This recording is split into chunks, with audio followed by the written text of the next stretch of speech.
Alright, that was awesome intro music. That was a Castlevania Bloody Tears orchestra by Blake Robinson on YouTube, an orchestral rendition. Very cool. Alright, everybody, welcome to our first of many weekly live-streamed Dungeons & Dragons 5th edition adventures. Stream our sessions live on my YouTube channel beginning at 9:30 p.m. Central Time every Sunday evening. You can catch up on previous episodes on my YouTube page, as well as a weekly session write-up on my blog, roguewatson.wordpress.com. I'm Eric Watson, your Game Master, or actually Dungeon Master now, as is called in D&D. You can follow me on Twitter at roguewatson. I'm joined by our players, Chris, playing Kalinar, the Gold Dragonborn Paladin. Hello, Chris. Hello, Eric. Heather, playing Miri, the Human Monk. Hello, Heather. Hello, dear. Raymond, playing Kethra, the Half-Elf Rogue. Hello, Raymond. Hello. And Reese, playing Talus, the Human Wizard. Hello, Reese. Hello. For our campaign, we use Roll20.net. For video sharing, we are using Google Hangouts. And for broadcasting and streaming, I use Open Broadcaster software. Normally, I would recap our last week's session at this point, but as this is our very first episode, we can jump right in. I do want to preface by saying that we all have previous experience with tabletop role-playing, having just come off playing Shadowrun 5th edition, as well as experience playing D&D video games and even board games with Lords of Waterdeep. This is our first time, however, actually playing traditional tabletop Dungeons and Dragons together, so it will be a bit of a learning experience as we go, and obviously first time playing 5th edition as well. And that's why we're starting with the introductory campaign included with the D&D starter kit called The Lost Mine of Phandelver, which takes place in the familiar Forgotten Realms setting, specifically the northern area of the Sword Coast. Now, I'll give you guys a chance to introduce your characters in just a second, but allow me to set the stage. And the mood? And the mood. So you've all come to the city of Neverwinter for your own various reasons. Some of you are running, some of you are searching. All of you hope to use your natural skills to earn a living as potential adventurers. Through various contacts, whether a job posting, word of mouth, or judicious searching, you've all come in contact with a friendly dwarf named Gundren Rockseeker, who was eager to give you your first big job opportunity: escort a wagon full of supplies to the frontier town of Phandelver. Gundren was clearly excited and more than a little secretive about his reasons for the trip, saying only that he and his brothers had found something big, and that he'd pay you 10 gold pieces each for escorting his supplies safely to Barthen's Provisions, a trading post in Phandelver. He then set out ahead of you on horse, along with a warrior escort named Sildar Hallwinter, claiming he needed to arrive early to take care of business.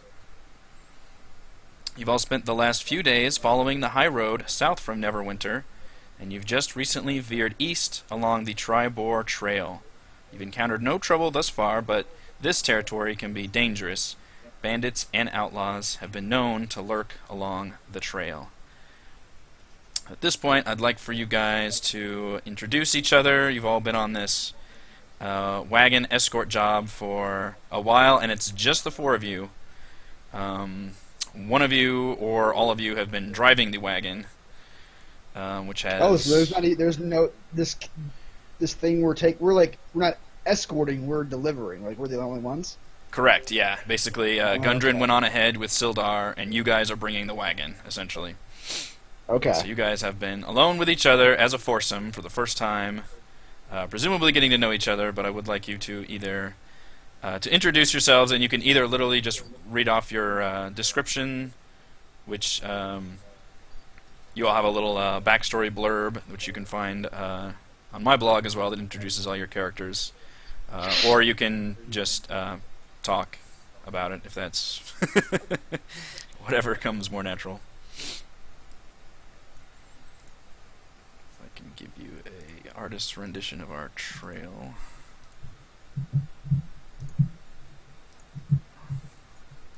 Just like the Oregon Trail, one of us can die of dysentery. Who's driving right now? Up to you guys. Who is driving right now? This is not a skill you have to have. Anybody can drive the wagon. Right. It's the oxen pretty much run themselves practically.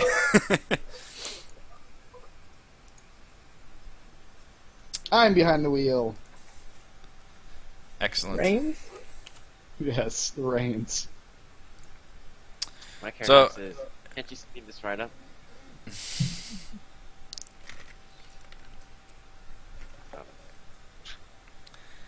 No one answers him. You're the one driving. Who I are couldn't you? hear what he said. What's your name? All right, should I just read the thing? I'll just read If the you guys bio. can totally do that. If you want to read that, yeah, and Okay. get in the groove, that's Okay. perfectly fine. All right, my bio. I am an avatar of justice. I have known this fact since I was very young. In my brood clan, I found myself both arbiter and executor of our clan's laws. Even then, though, I felt the calling to a higher power, a higher law. The clan laws that I was upholding were abstract and arbitrary, and even when effective, the elders could supersede them without recourse. It was not just. And so I found myself looking for a new cause, one which I found in the halls of the Temple of Tyr, and for a time it was good. I took to Tyr's word, to the pursuit of justice above all things, and to the crusade to eliminate the unjust wherever they could be found. And even there I was hindered. My execution of the teachings of Tyr were derided by those in the temple leadership. They called me harsh. They called me violent. They called me implacable and merciless. They were right on every count. Thus is the will of Tyr. But it was not until many of the priests of Tyr began to see my actions and fully understand our true calling that the leadership acted. They saw a great conviction rising in their ranks, the likes of which they had never seen, and they were afraid. They called a mission, a righteous expedition to spread justice across the land. It was banishment, and I was glad for it. There was little more I could accomplish in that weakened cloister. Far too much praying for justice and far too little prosecution of it. Tyr would be ashamed. So I take to the world, to execute the will of Tyr upon all those in need of its cleansing fire. And I will be the right hand and the blade of justice, the living judgment of the God of justice himself. All those who do injustice to others, all those who deal in tyranny and cruelty and atrocity, all those who have fallen to corruption, they will all look upon me and tremble, and it will be the last thing that they see. That was actually really good. Slow clap. We need like a clapping sound. And now... Oh, jeez. I didn't ask you for your whole life story. Well, I assume that just I need money to travel now. So now that I'm out in the world, I have to take a job somewhere. It is the great equalizer. I was trying to figure out how good of a wagon driver you were, that's all. He is that kind of guy. Just to preface that, he is the kind of guy where you ask him a question and you might get a speech.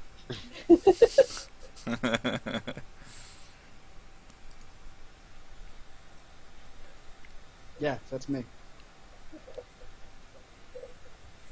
How about you, Kethra?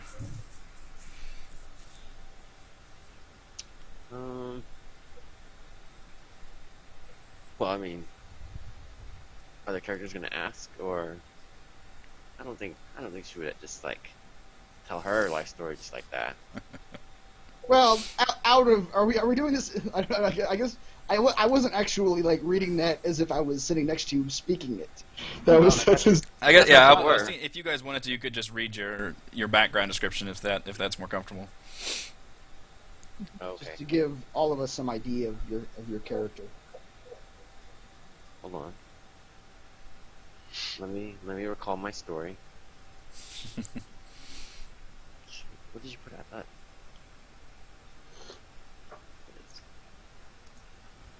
How stopped up do I sound?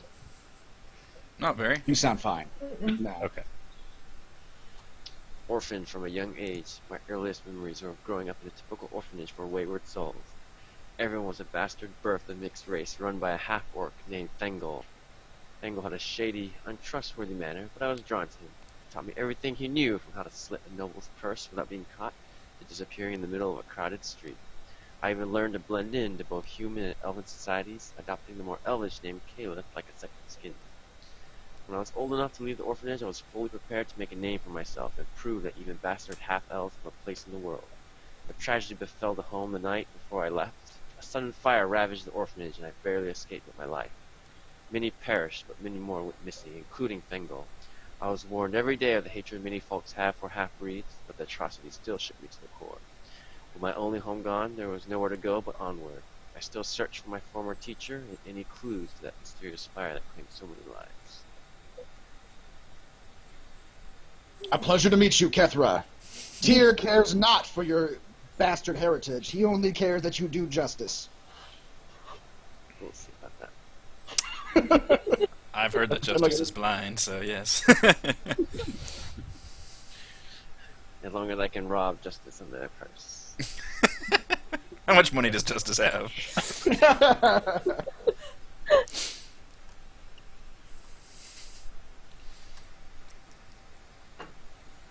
Alrighty. I Right, you're in. am Mary Brightwood. Mary Brightwood is the name the monastery gave me, but is not my birth name. I was born Mary Greycastle, eldest daughter of the High Lord Darian and the High Lady Mara Greycastle, Viscount and Viscountess of Wizarddeep. I was given all the luxuries and advantages of a noble birth, along with the shackles of an arranged marriage to Lander Evanwood of, I'm going to horribly butcher this, of Katla by the age of 10. The marriage would extend the power and the wealth of both families, but Lander was a cruel and spiteful young man. On the eve of my 11th birthday, I packed a small travel bag, leaving my rich life behind, save for my signet ring engraved with the Grey Castle crest and motto. I traveled for 3 days until, exhausted and starving, I came to an idyllic monastery in the countryside. The Order of Saloon took me in, asking me no questions about the life I had run away from, only asking that I pull my weight. They taught me how to control my waking emotions and channel the rage and despair I felt about my life into the monk's controlled and practiced fighting style. As my training drew to a close, I grew restless with wanderlust, anxious to see a world I'd only read about. The monks tasked me with a simple goal when they met me at the doors: discover myself and always listen for Saloon's guidance.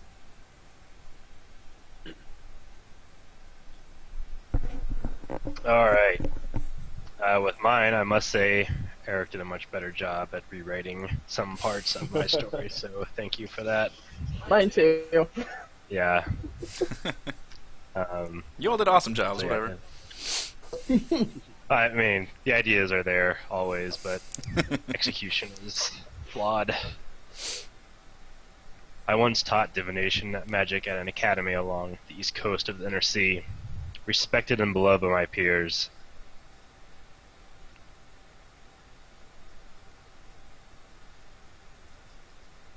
Is he? Uh-oh. Uh-oh. We just lost Reese at the most dramatic telling. He was respected and loved by his peers. Damn it. And that's it. That's the end of the That's story. That's the end of the story. Oh, no. And he died, respected and beloved by his peers. Yeah, it was a good Ripe life. old age. With 3 grandchildren. A solid life. Always respected and beloved. Oh no. Maybe that's his whole story. Yeah. Doesn't have much to say. I don't know, but that freeze frame is kind of classic right Yeah, Pretty good. he is mid-word. Oh, like, there. Like it kind of looks like he's zoned out. That's what I thought for the first couple seconds. I'm like he's it was taking like a breath. or dramatic something. pause. Yeah. This pause is getting big. Uh-oh, he's not moving. Things are Staring getting into our worse. souls. What now? Whole internet died. I don't know. I don't know if he can. There he goes. I was about to say, can you drop and we can re-invite him? Yeah, try that. Should have done Reese first. Right. Notes for next time. Reese will drop if he goes last. Can never go last in He'll turnover. troll everyone. Would you like to read his story until he comes back? I suppose I could. He hasn't texted me yet, so I assume he's coming right back. Hard to say when his internet will come back. Let's see.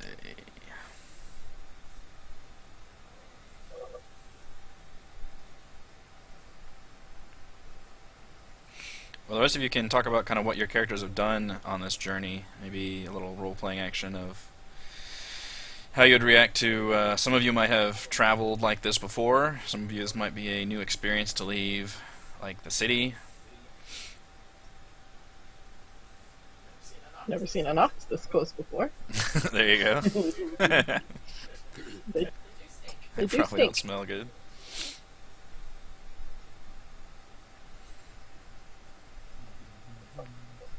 I'm just trying to think what.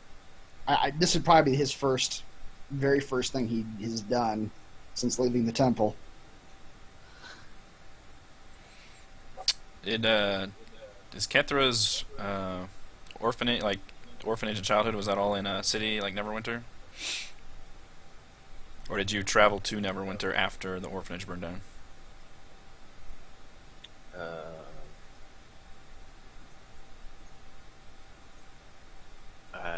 She. Walla?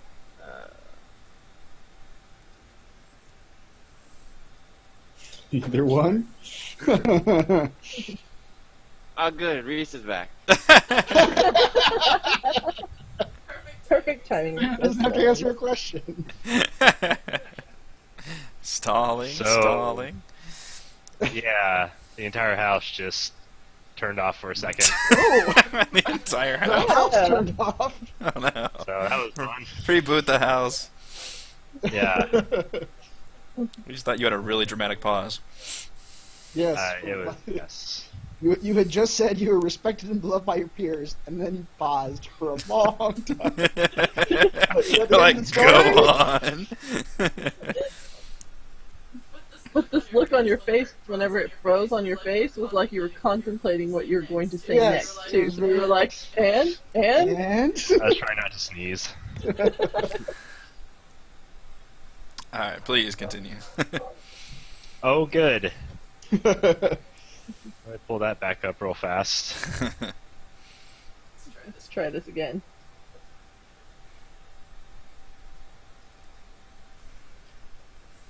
Alright. I imparted my passion of gaining a greater understanding of the world around us and the impact we make. But I heard rumors that the Red Wizards of Thay, who helped fund the school, are conducting human experiments and dangerous rites of power. As my own thirst for knowledge threatened to consume me, I sought them out and began walking a dark path. One by one, my friends and colleagues abandoned me. Despite the knowledge gained, I found that their path lay only towards death and destruction. Once we channeled my power to push my gaze beyond the material plane, and the things I saw cannot bear repeating. Nearly mad with shame and grief, I destroyed my notes and bolted the university in the dead of night. I know not if the Red Wizards are hunting me. I assumed a new identity, a low-born name fitting of my deeds. I help others to atone for what I've done, but I fear I may wander forever. So here's, right off the bat, here's an interesting interpersonal thing I'd like to bring up. I can assume that he would not have told me any of this, Kelenar, because I don't think he would have reacted well to whatever it is you did. Oh, yeah. Yeah, so you guys aren't necessarily talking to each other your life stories. This is kind of for the benefit exactly. of just the stream in general, Exactly, and for you, the exactly. players, to know each other. Anything that you guys want to say to each other, feel free to do that, and that can happen organically as we go, obviously. You guys I can think Kelenar would have actually given that speech to everybody. He would have actually Probably. said all Sounds of about that. right. Yeah, he has no secrets to hide. Probably would have, like, questioned all of us on our backgrounds, too. Probably a little bit. Yeah. So how are you guys And traveling right now? he would have preached. He would have preached mercilessly on the glories of Tyr throughout. The whole time. Should probably be careful when I say them. Everyone's probably annoyed. Yeah. Shut the fuck up about Tyr already. To answer your question, Kethra's orphanage was in Neverwinter. Okay. So this might be your first chance to actually This is leave like the city? first adventure, yeah.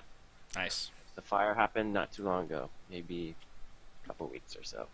Okay. That's what that smell is. Hmm. So you and Kalinar are probably more native to the region. Miri came from Waterdeep, which is still kind of in the same area, but a little farther away. And Talus is actually from much, much farther away. You traveled quite a bit to get out here. Okay, so you guys now what's the like situation here as you're literally like going along the path? So you've come down the high road, which is a very main thoroughfare that basically leads all along the Sword Coast, like Neverwinter down to Waterdeep and everything else. And you guys have had no problems there. It's a very, I mean, bandits can waylay you and things, but it's generally decently safe, and you guys have not had any problems. It's been pretty easygoing so far. You've just nothing happening. Occasionally you pass by other caravans going north or south, merchants. Everybody's been kind of friendly and amiable. And then before you get down to Leilon, you turn east to go along the Tribor Trail, which eventually leads to the town of Tribor. And this path, the trail, cuts right between Neverwinter Wood to the north and the Sword Mountains to the south. And Phandelver is actually located near the Sword Mountains, and it is another... It's probably about a day's travel from once you turn onto it. Now, Tribor Trail is not nearly as safe as the high road. And you've been on the Tribor Trail for about half a day. As you come around a bend, you spot 2 dead horses sprawled about 50 feet ahead of you, blocking the path. Each has several black-feathered arrows sticking out of it. The woods press close to the trail here, with a steep embankment and dense thickets on either side. Dragonborn, you look strong. I immediately, I pull up the cart, I halt the procession or whatever, and I look at the others and say, does anyone see anything in these woods? I see you moving those horses. They're oxen. They're oxen, yeah. Oxen? Yes. I do not, but it seems something bad happened. You should probably be careful. Alright. Kalinar takes a few steps forward, pulls out his great sword, and just bellows. Oh no. Bellowing.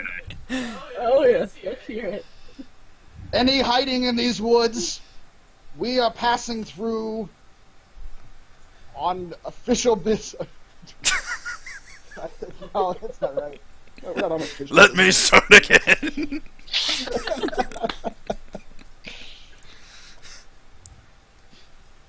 Are Yeah, you sure it's the wisest thing to try to draw them out? let them know we're here. Let them know that if they approach us, it only means their death. Alright. I already love this relationship so much.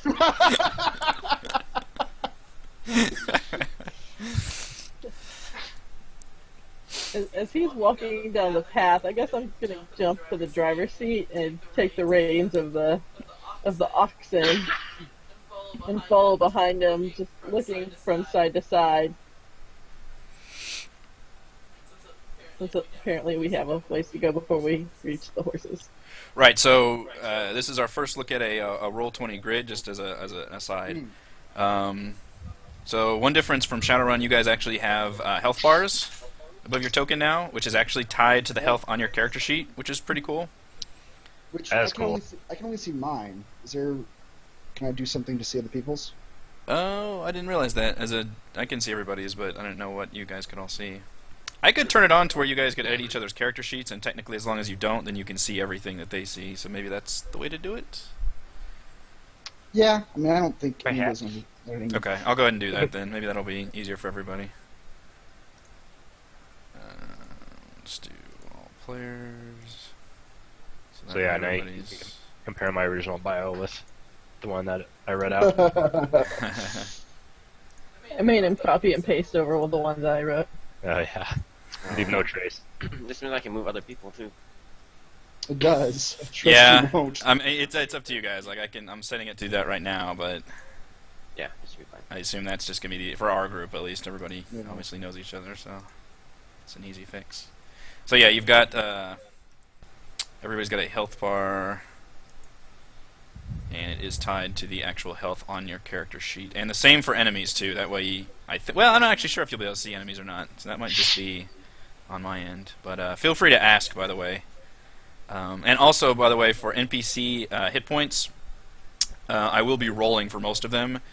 So if there was some kind of, let's say, monkey enemy, and it had like, 1d4 plus 6 hit points or something, and you killed him and noticed you killed him in 3 hits, the next one might have like 6 hit points, that base. So different guys have different levels of hit points. Okay.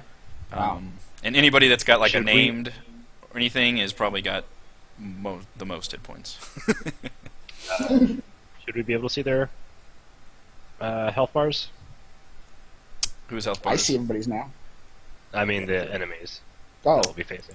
That I don't know. We might find out. okay. I mean, obviously, as the DM, I can see everybody, so I don't know. I didn't know you guys couldn't see each other, so. I mean, do you want us to see theirs or not?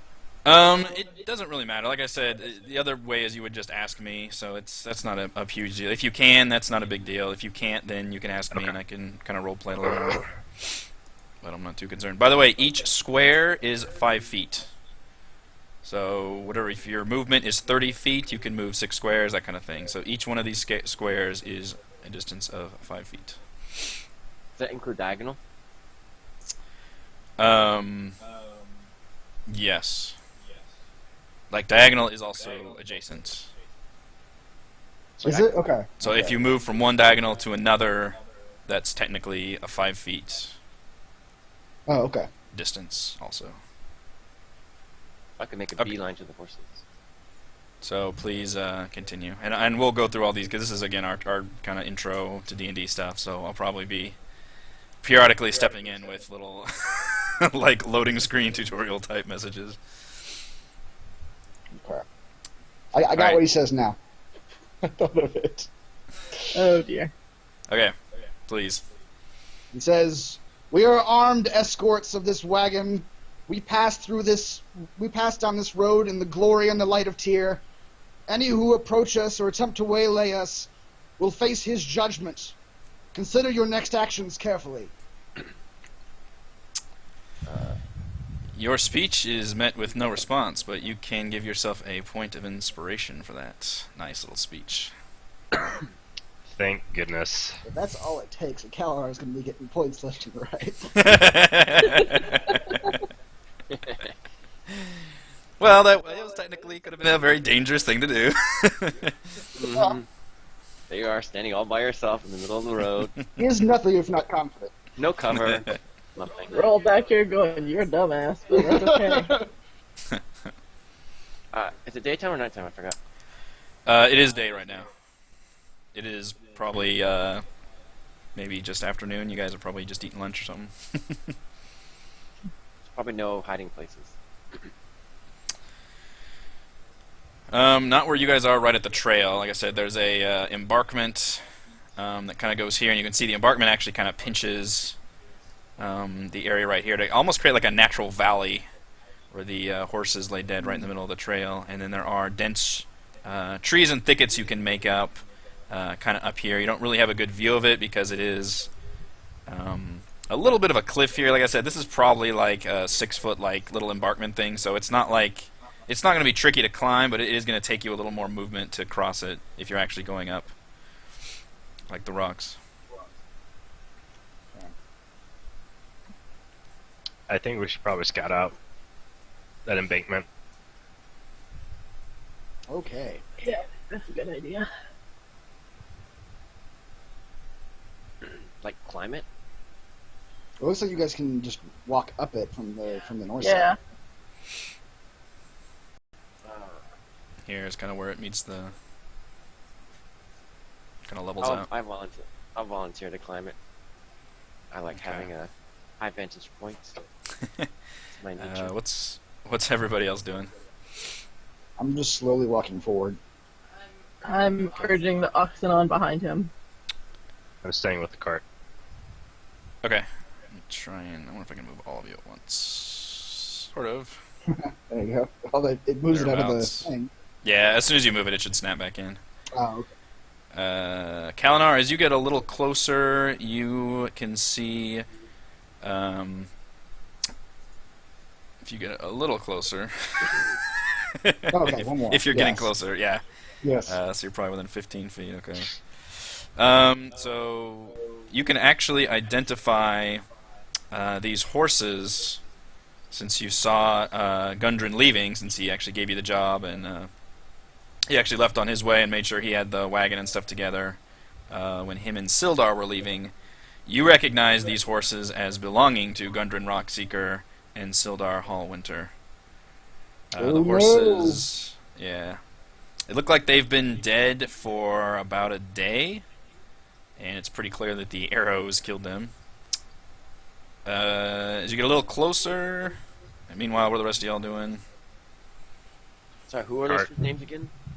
Gundren Rockseeker is the dwarf who gave you the job to escort the wagon, and Sildar Hallwinter is the human warrior that basically was hired as a bodyguard for Gundren. So they gave us a job, but then they took the same path? He gave you You're the riding on ahead. Yeah, he gave you the job to take the wagon, which was going to obviously be a longer, slower journey, because there's oxen, whereas he went off with a horse to get to Phandelver because he had to take care of business. Oh, that's what happened to him. Alright. You go off by yourself. I'm climbing this embankment.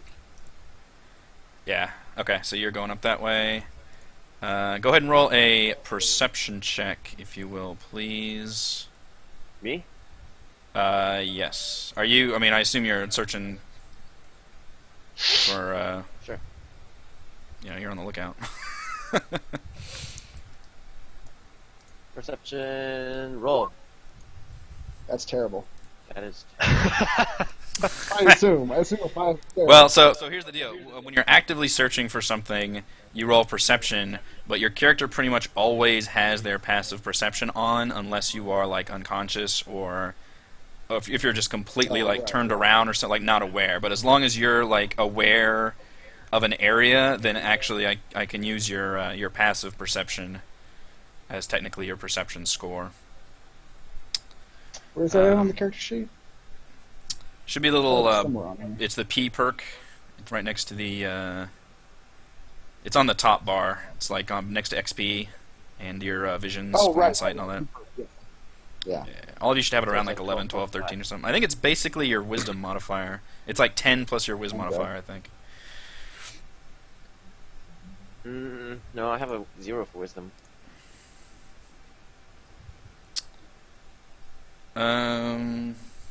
I forget what it is then. Maybe it has something else in there. It could be intelligence, maybe.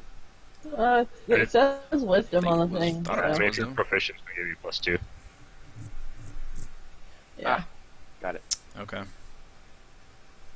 Gonna keep Alright, urging the oxen forward All right.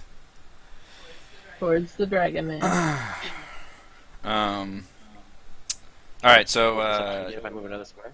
yeah. Hang on. You can be right there. So, Kalinar, as you get closer, you see that the saddlebags have all been looted, and that the most noticeable thing is you can see an empty leather map case, kind of a long, like a poster tube, like a big map. Not obviously that big, but to where it had a professional like leather map inside, has been is now open. The cap's twisted off, and just kind of laying in the middle of the street or the road.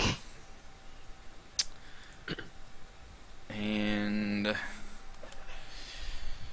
then you hear a loud skittering and kind of a sound. And let's see. Kethra, you were the first one to notice because it happens right in front of the bushes, although your perception score was so bad, and even your passive perception is not big enough to see. the goblins that emerge from the bushes on this side. And Kalinar, you see that another bunch emerge from the bottom side. Now I'm going to need everyone... Goblins. Gobbos! I'm going to need everyone to roll for initiative. Be sure to select your token, please.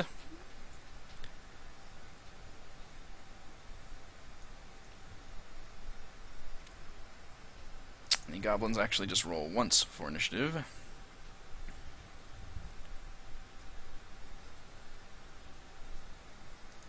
Should I shorten my name?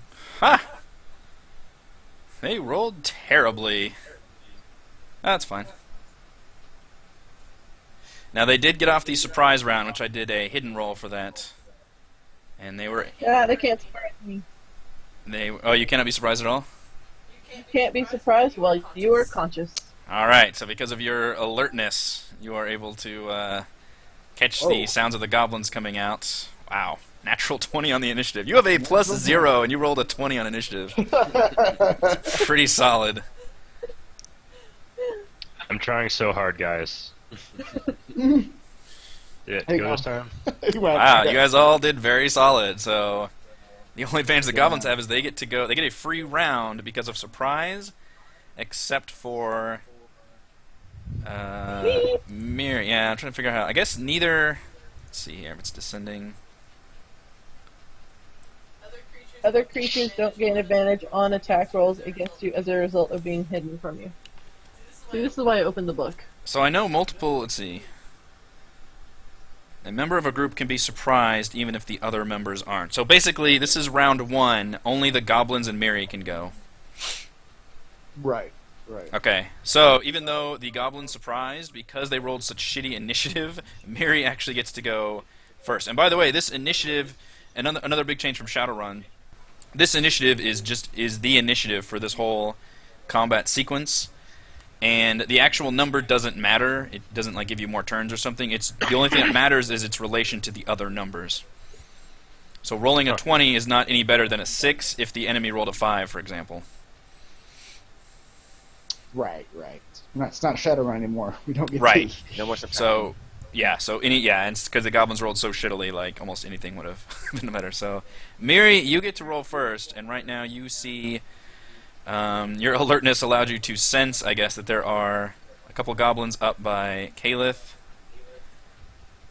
and you think there may be some more to the south ridge as well. Okay. So I guess I will jump from the cart and start going up the hill where Kethra is. Okay. So it's I'm gonna. this sort of one start. Yeah, I'll say that crossing this square takes you like it would cross 2 squares because you're having to scramble up a hill. Dude, I was totally going good to go around it. Well, same difference. I mean, you end up having gone 10 feet Yeah. by hitting this square, basically. So. Okay. So that's Yeah. 10, 15, 20, 25. I mean, technically a 20 or that diagonal is adjacent for the purposes of melee attacks as well. Let me give you some Movement more. is really not going to be much of an issue, is it? You know, yeah. Remember, this is a lot more of a melee-focused system, Yeah. so you guys, you move a lot farther. But the whole attack of opportunity is a thing also. If you try to move away from somebody, somebody can try to get a free hit on you. So I guess, but I get to attack though, right? Yes, yeah. You can move up to your speed and perform an action, which attacking is totally an action. Alright. And then I also get a free action for my unarmed strike as well, too. Sweep the leg. Pretty much. Does it matter what order I do it in? I don't think so. I think you can use your bonus action at any time. I don't think there's any... Alright. It says I'll you do can that one choose first. when to take the bonus action during the term, unless the bonus action's timing is specified, so... Okay. So I'll do that one first. I don't know if I have any battle music. Natural 1. Yeah, you rolled. Nice. Yeah, you rolled shit for damage, but an 18 will absolutely hit that goblin. For 4 damage. So what did you attacked with the? That was actually your unarmed strike. Okay, so explain to me how you attacked with this unarmed strike.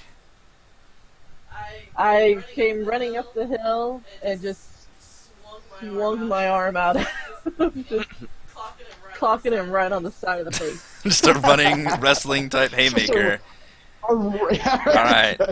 You come up and smash him in the middle of the face. His teeth go flying, his nose jerks to the side, and his body actually twitches as he hits the ground. And he is dead.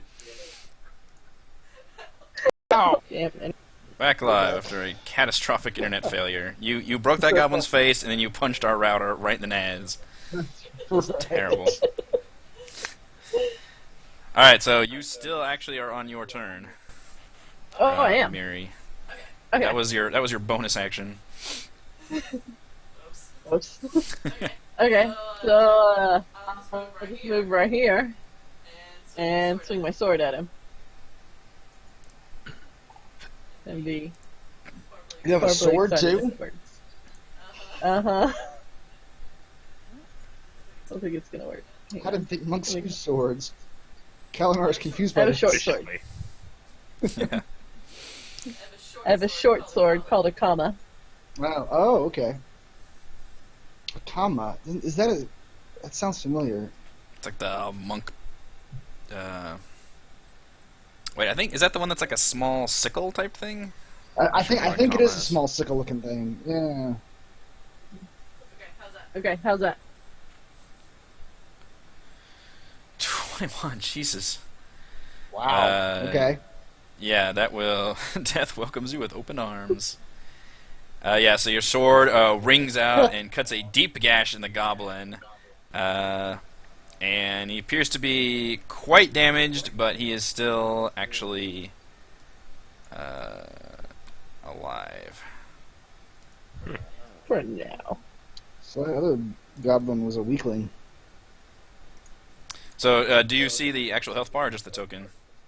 No, we don't see a Just health bar. Okay.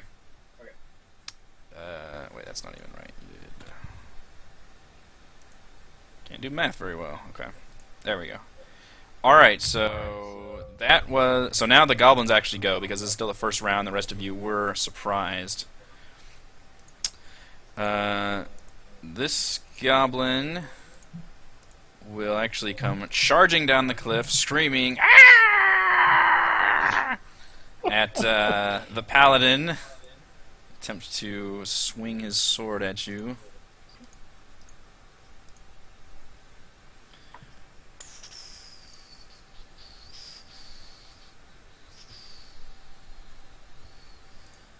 Maybe, if I can click it correctly. Click it good. Indeed. Okay, why is that not clicking? I need to restart this pop-out, maybe? Yes. Oh, Yeah. I do? Okay. That's what I had to do. Alright, let's pop your ass out again. There we go. Alright. Does a 20 beat your armor class? Probably. Yeah, it does. That was a 16 I rolled with a +4. Alright. I don't see it. Oh, my bad. I had it still on Whisper to GM. I'm sorry. Oh, okay. I wonder if I can copy and paste this. Well, okay. It didn't do the fancy thing, but that was the... Yeah. So yeah, 20, and then... So he slashes you for 5 damage into your armor. So he managed to cut through 5 the armor, damage? 5 damage. That's terrible. Probably help you out. This goblin will Oh, hey, look at actually... that. My health bar shows that I'm gonna have health now. This goblin will actually draw a bow and knock an arrow and aim it towards Kethra here. Let me make sure it's alright. It shouldn't be whispering anymore. I whispered their initial stealth check, that's why I had it on there. Ah. 14. That's my armor class is 14. Okay. Attacker wins on... Anytime you're rolling a check or making attack or anything, you always have to equal or above. So basically the tie always goes to the person trying to do the thing. So shortbow does hit. The arrow comes sliding through from the other side of the ridge for 4 piercing damage. It stops fidgeting while it knocks an arrow to its bow and aims in your direction. What a bitch. You know what? I think this guy... I should have rolled him for system shock. Let me look up that... Because you did more than half his System health. shock. You did more than half his health to him in one blow.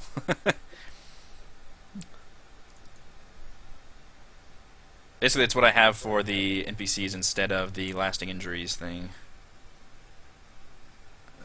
Which I think is just a constitution save. Suffer massive damage equal to or greater than half its max HP in one blow, which you definitely did do to that goblin. So I will have him roll a constitution saving throw.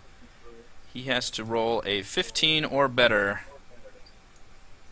or he might suffer system shock. He rolled an 8.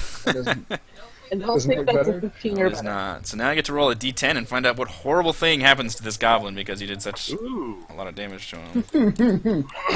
it's exciting. I rolled a 9, which means the creature can't take reactions until the end of its next turn. That's actually the weakest one of the things. That's the least exciting option. Yeah, he's not going to take a reaction anyway. He will attempt to attack Miri with a sword. You can only lift with 2 fingers. 17. Wow, I'm getting some damage too. They're 17. doing really good, yeah. Yeah, I'm rolling really well on their attacks. All 3 of their attacks. Okay. 15 is my armor class. So this will hit you Oh. for 6 damage. Damn. So, do I put it right here? Under current, yes. So minus 6, essentially. Always leave that right number like it is. Oh, okay. Alright, so that was a painful round, but now, Mm-hmm. luckily for you What guys, about this guy? He that the guy arrow. shot Kethra. Oh, okay. You might have missed that because the other goblin was stabbing you. Yes, I did. I did, in They fact. spread out their attacks. Luckily for you guys, the goblins rolled their initiative still pretty shittily, so you all get to have a turn before them. Kalinar, you are first. Why do we see one of the goblins' initiatives and not the others? They all have the same. They all have the same initiative. Oh, it's all of them. That's right. You mentioned that. So the yes. way this works in D&D, every same kind of creature grouping has the exact same initiative, Okay. which Okay, keeps that makes things sense. a little easier. Gotcha. All right. I don't think my cone breath will actually reach the back one, so Kalinar looks at with an arrow in his chest. Kethra's got the arrow. You've got Uh. a sword gash. Oh, that's right. Yes. So, if to recap, this guy sliced into you, this guy shot Kethra with an arrow, and this guy just cut into Miri. And then Miri Okay, did a okay. bunch of damage to this guy and killed this guy. Here's what Gotcha. happened last time. Last round. Last time on The Lost Mine of Phandelver. All right. Kalinar just looks down at the goblin and says, "Mindless beasts, you will face the wrath of Tyr all the same," and swings his greatsword down at that dude. The one in front of him. 17 is going to hit. And 10 damage. Go ahead and roleplay this, but that is going to obliterate this goblin. Just cut him straight in half. Alright. Start at the shoulder and go down to like the pelvis. Just diagonally cut Bring in this, half. yeah, and to where the top half slides right off the bottom half. That's right. In the future, if you guys could pause a second before you roll and either ask me or wait for me to say if you have either advantage or disadvantage. It's not something I'm going to throw out too often. I do want that to be a special circumstance kind of a deal, but I don't want to be influenced by the roll you make to where I tell you if you have advantage or disadvantage. I'd rather... So you don't want to cheat. Yeah, I'd rather give you the ruling before you roll. Okay. Although I reserve the right to still give you disadvantage if you roll too fast and that is something that requires disadvantage. But like I said, I want to try to downplay that system and make that more of a like it's a special condition thing. or I don't want it to be going on like constantly. I so. imagine, like, in this case, if I was trying to, like, swing up the embankment at the goblin, that would probably be... Exactly. Something Or like if that? somebody was trying to shoot like into the thickets or something, like and this is an elevated Yeah. position, like stuff like that could definitely warrant. Yeah. Right. It should be pretty like generally common sense stuff. Like, are you doing something that's a Yeah. tricky thing, or that would give you an advantage to doing this thing? Yeah. Talus, you are next. How are those oxen doing back there? They seem pretty well trained. They're just kind of doping along. Yes. They've seen They some have not shit. moved at all. If those oxen could talk. Talus surveys the battlefield. And Shakes his head wearily. looks at the goblin next to the monk. If I fire at that goblin, is there a problem with Kethra in front of me? Or in between? I'd recommend moving at least. I mean, and again, you guys can move up to your speed and take an action, so I'd recommend moving a little bit so it's not exactly behind. Alright, I'll move to here. And firebolt at that guy. Okay, so that is a like at-will cantrip, I think, right? Yes, it is. Okay, I like It that has a change. range of 120. Okay, so yeah. So now that you know the squares are 5, you realize that the range on some of these things basically will cover all maps as long as you have line of sight. Mm-hmm. I assume I can see over that embankment. You can see it well enough to target him, yeah. Especially now that he's basically engaged in combat with Miri. Alright, I bark a command and hurl it at the goblin. 12 is actually not going to hit that goblin as the firebolt Ooh. goes sailing over his head. And it hits the tree. Yeah. Burns the forest. Tree sparks, you hear a Fire. squirrel just die. I go back to surveying the battlefield. Resume the survey. I did nothing. Miri, it is your turn. Alrighty. I will go ahead and take my free action. Just punch the guy in the face again. See what happens. Jesus! Wow. 22! Alright.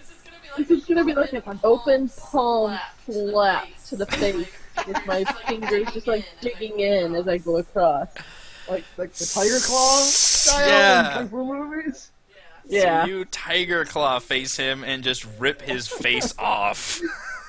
As the goblin just screams in bewilderment, clutches at his bleeding, faceless face, just muscle tendons squirming. I'm gonna scream for saloon as I'm doing this. Saloon requires your blood. Alright, you can give yourself inspiration for that. And that goblin is super murdered. Now you still have your movement and your action. Okay. And then I'm gonna We're just. really good at those punches, holy crap.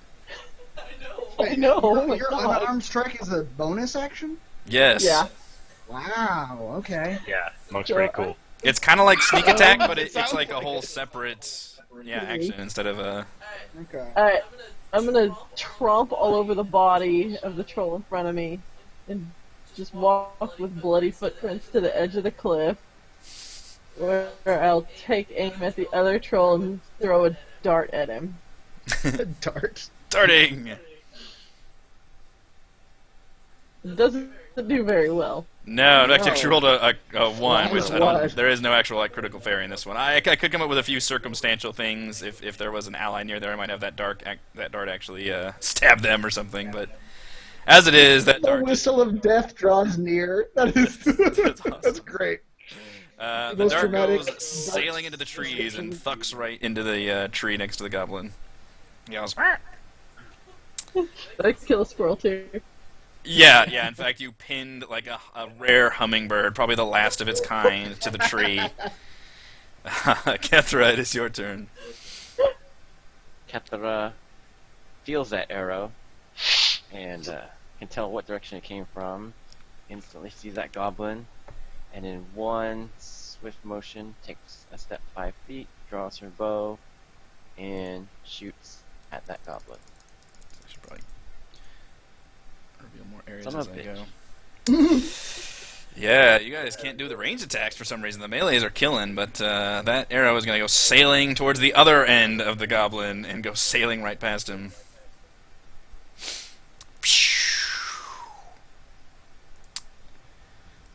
Alright, so it is now the goblin's turn, and things have taken a turn for the worse for our goblin friend.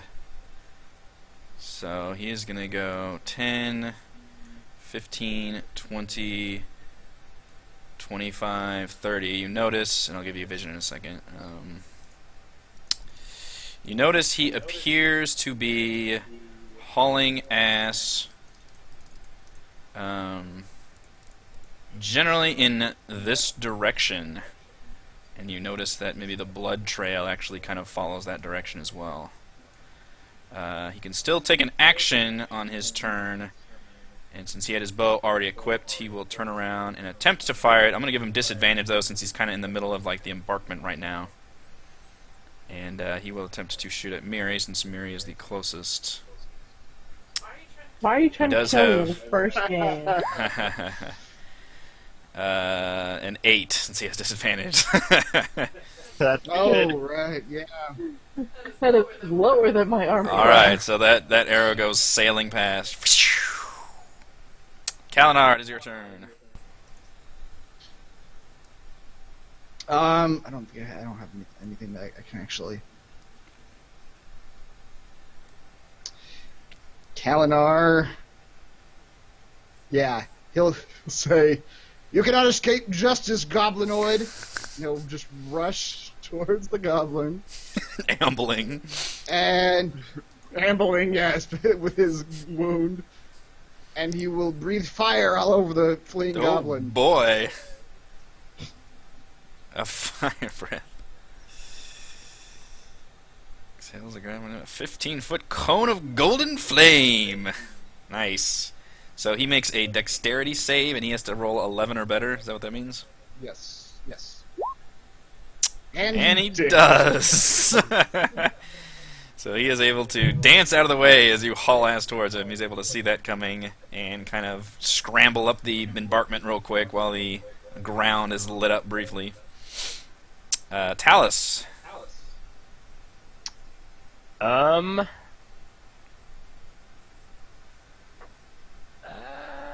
save that for later.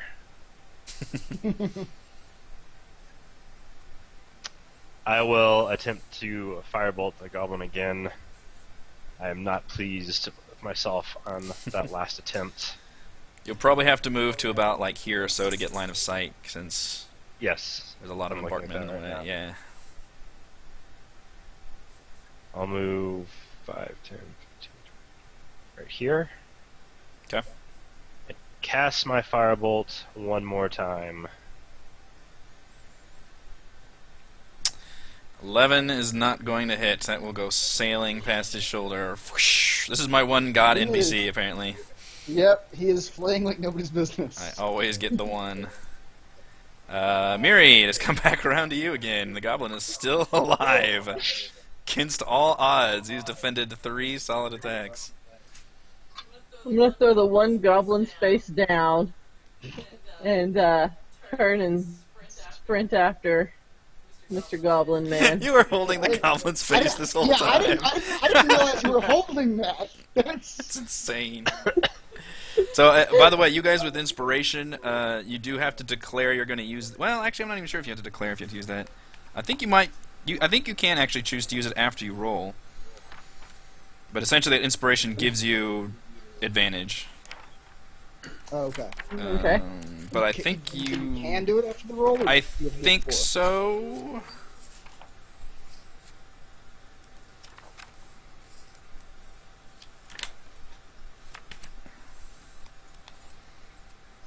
I don't actually have the handbook. I'm using the starter rules.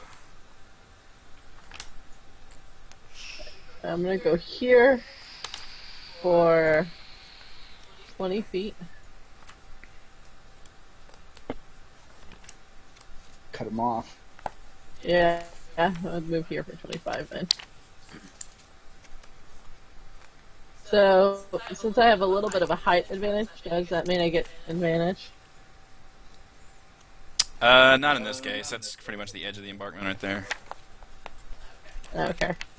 I mean, my 2.5 inches doesn't give me advantage. Alright, I will swing my fist at him first. Maybe that's your trick. You always punch first. 10 will actually not hit him this time. As he dodges out of the way, my other hand will come up with my wonderful little sword, which didn't do anything. No, man! Ow! We cannot hit this motherfucker. Cannot hit this guy. You can expend an inspiration point when you make an attack roll, saving throw, or ability check, and just get advantage. Okay, so after you roll, you can decide to use it. Yeah.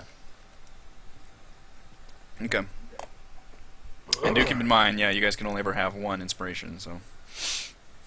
Kethra. This goblin seems impervious to damage. Apparently. If I'd have known he could have shrugged off those attacks, he would have kept fighting, probably. Okay, I take 15. I'll walk 15 feet. Well, can I just walk up next to him? Yeah, pretty much. I mean, you can kind of scramble down to the base of the embankment there. And use. I'm going to do a sneak attack because it's been 5 feet of me Yes, he is. with my rapier. Rapier. All right. Okay. See if it actually does it. Ooh, a rapier attack. Oh That's boy. Something else. Yeah, so 23 will absolutely hit that goblin for 6 plus the sneak attack of 3. Is that how we did it? Mm-hmm. Okay, so Nice. 9 damage. You can go ahead and roleplay this, but that will obliterate this goblin as you scramble down the embankment and... Pretty much as she's coming down the embankment, she really wants revenge for getting hit with this arrow, and just uses all her might to aim this rapier straight toward his heart. Ooh.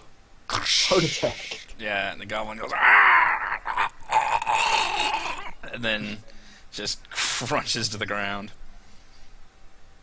And that appears to be the last of the goblins in this area.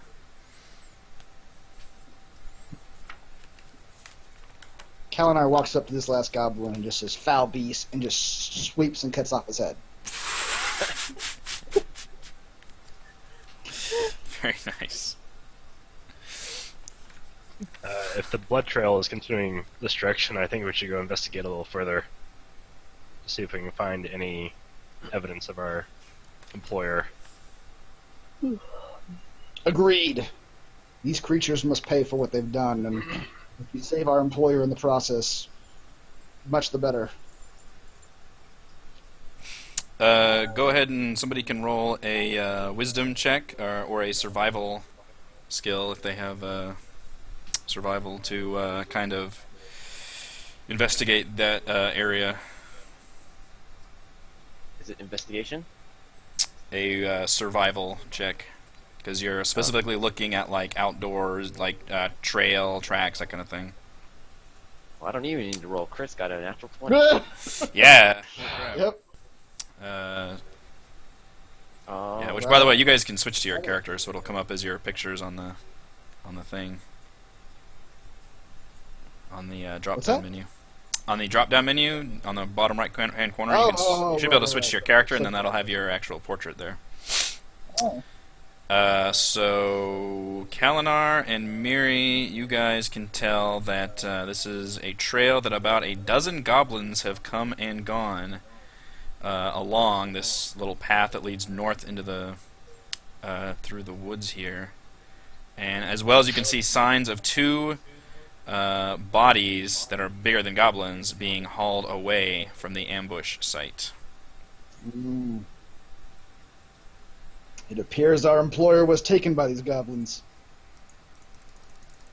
I suggest we rest and tend our wounds briefly, and then tie these oxen to a tree and trek off after them. The oxen say, "Brrr." Do you not think we'll lose them? The oxen? I think they will be a liability in the battle to come, and our employer would be far happier with his life than with his goods. Granted, but if we rest here, the goblins will have a much greater head start, and we might lose them. The oxen I'm not so worried about. That's Kalinar actually doesn't like that someone seems to be calling him out on being weak. Like, wait, this guy. My thought. Agreed. We need no rest. Onward. Onward. But first, Onward. and he steps up and just grabs Miri by the shoulders. You are clearly in need of healing, monk. And where's my thing? Whoa! That's when his Oh no, pants that's come not down. that's not how it works. Never mind. I don't roll for that. A monk. It is time. Wow. Get a room. This is the post-battle ritual. Of my people. How often does that work, Kalinar? You'd be surprised. How many health points do you have not on you? Us. How many have you lost? 6. 6. Shit. So you can restore up to... Up to 5. Okay. I'll give her all 5. Is that once per short rest or once per long rest? I believe short rest. Okay. I can look it up though. So Miri, you get 5 more hit points as he mystically lays his hands on you. Yes. Hands glowing with healing energy. With a long rest, actually. I will Oh, okay. look at his hands and see that I'm feeling better, and look up at him and say, "Thank you, friend." Just nods curtly.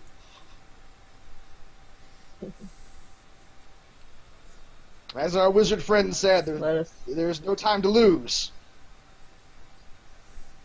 let's go kill some goblins. Cabos. Goes. I was waiting for that. The fun word. Mm-hmm. Alright, so we're heading down the trail to the I assume we north. tied the oxen to a tree, at least. Okay, yeah. Yeah. The oxen seem very complacent and just like they're sitting there snacking on grass. They don't seem like they're gonna be any kind of issue. Hold them off the road a little bit so they're not just where everybody can see them. Okay, yeah, you We'll hide them in the trees. you Yes, kind of let yes. them off the trail a little bit. Maybe we should Yeah. ask the oxen what they want to do. What are you comfortable with, oxen? Oxen, Best thing to do, oxen. would you like to stay here? How about we take a quick break as you guys head to the north through the woods? Back in a couple minutes. This time on purpose. Yes. Yeah.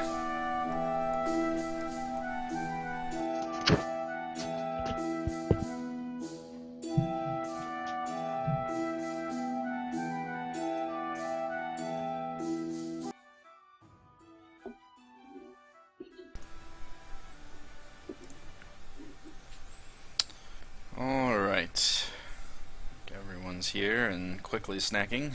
Excellent idea.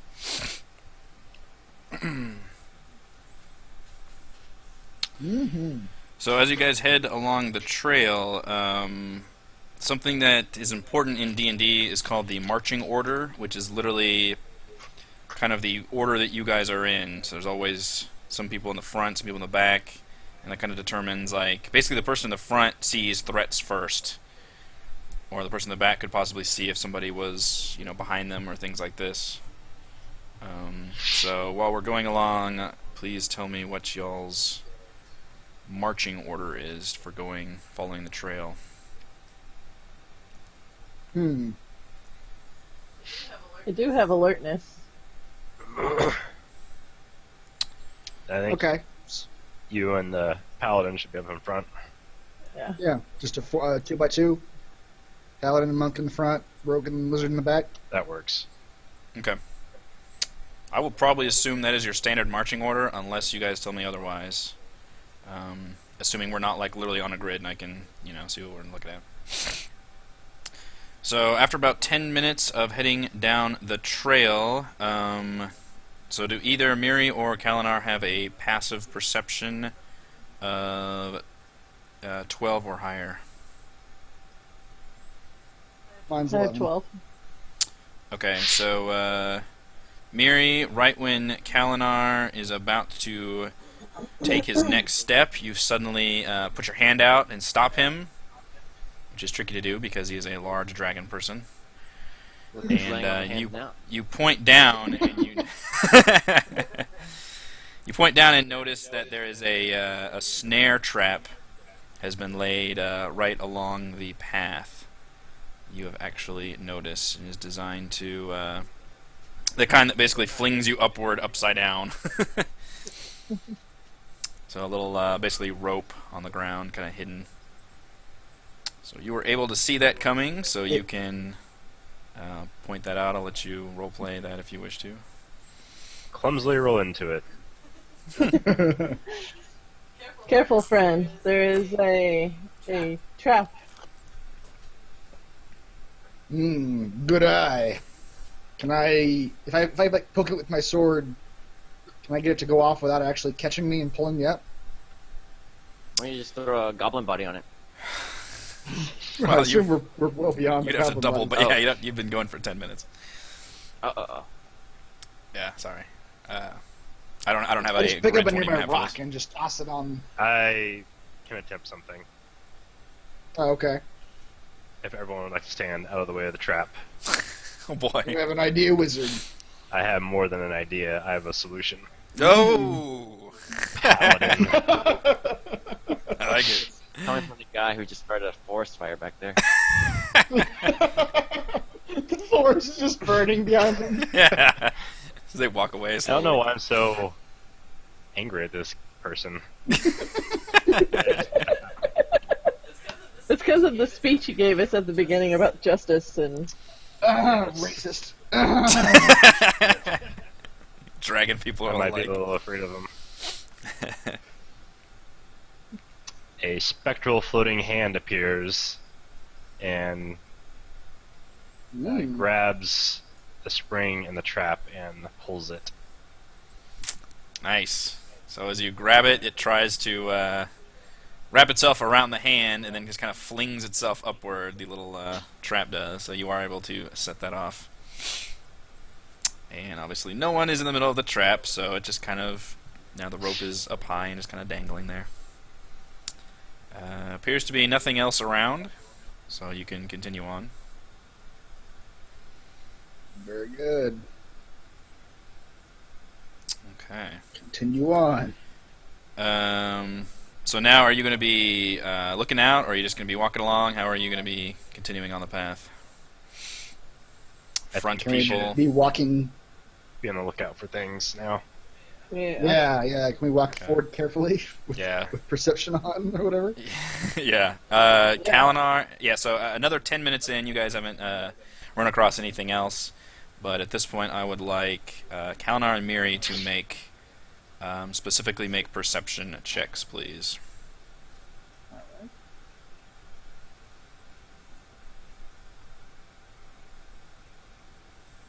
18 and 17. That's not bad. That's pretty Yeah, good. that's fantastic. You guys both stop together now, and at this point, Kalinar probably looks over to Miri and smiles and nods, like, I got this too.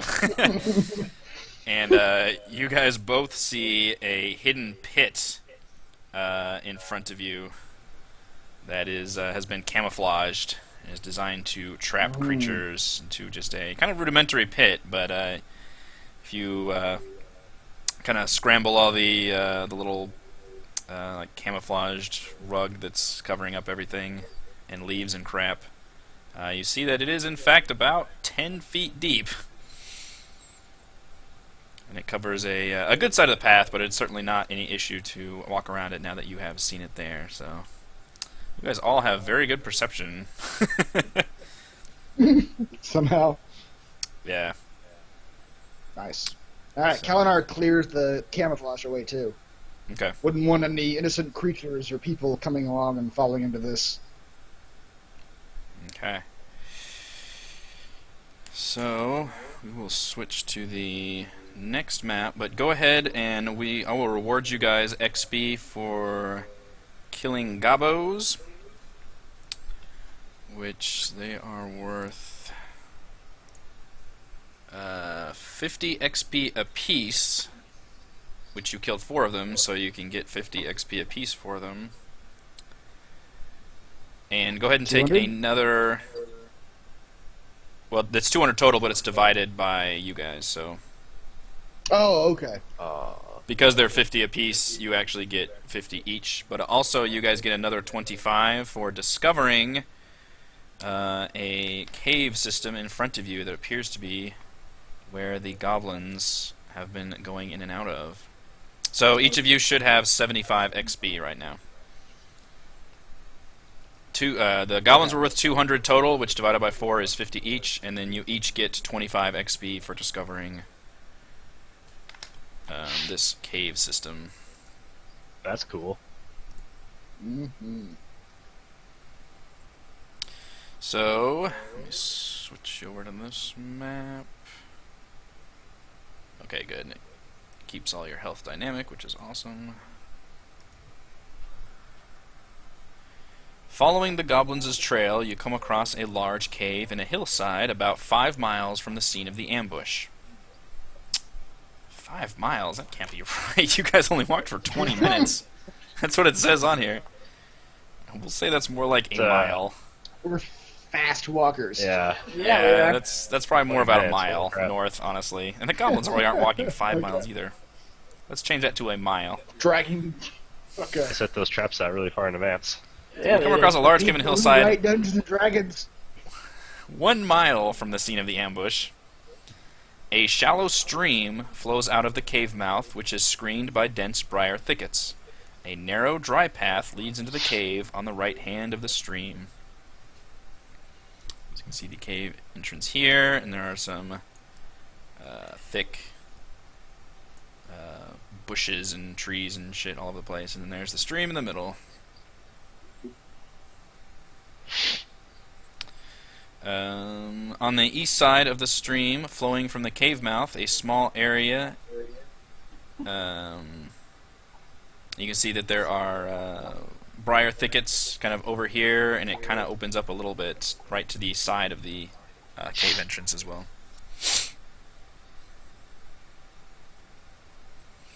Okay. So how do you guys approach? This is a very idyllic spot for goblins. Yeah. Can I just do like a perception check on the bushes across the river to see if I see anything in there? Absolutely you can, yes. Oops. Wow. A 19. Okay. Let me see. Did it hit? Okay.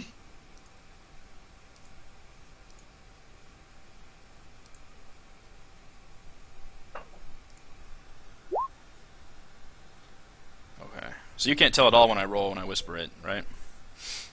No. Nope. Okay. Can't even tell you're doing anything.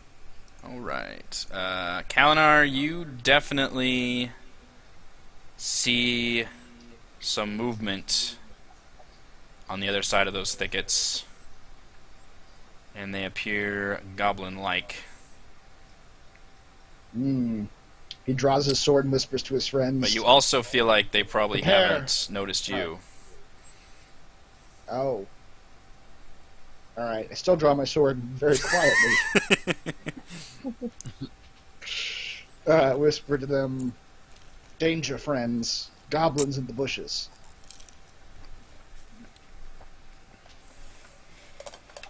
Okay. I don't know what to do Can you now. tell the number? Can I tell the number? Can you? You feel like there's more than one, but it's kind of hard for you to tell. Okay. At least two, maybe more. Hmm.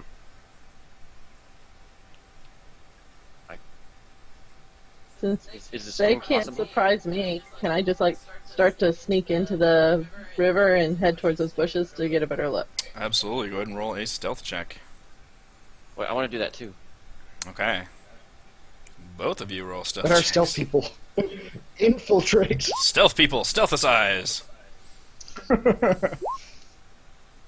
some stealthing. Jeez, that is some good stealthing right there. You guys are practically walking on water. Where are you two stealthy types going exactly? Wow. I'm And gonna go right Raymond only into rolled the an bushes 11 too, itself by and the look way. through them. Yeah, I want to go up here. that's crazy. Mm-hmm. And then Calendar and Talos, what are you guys doing while they're doing that?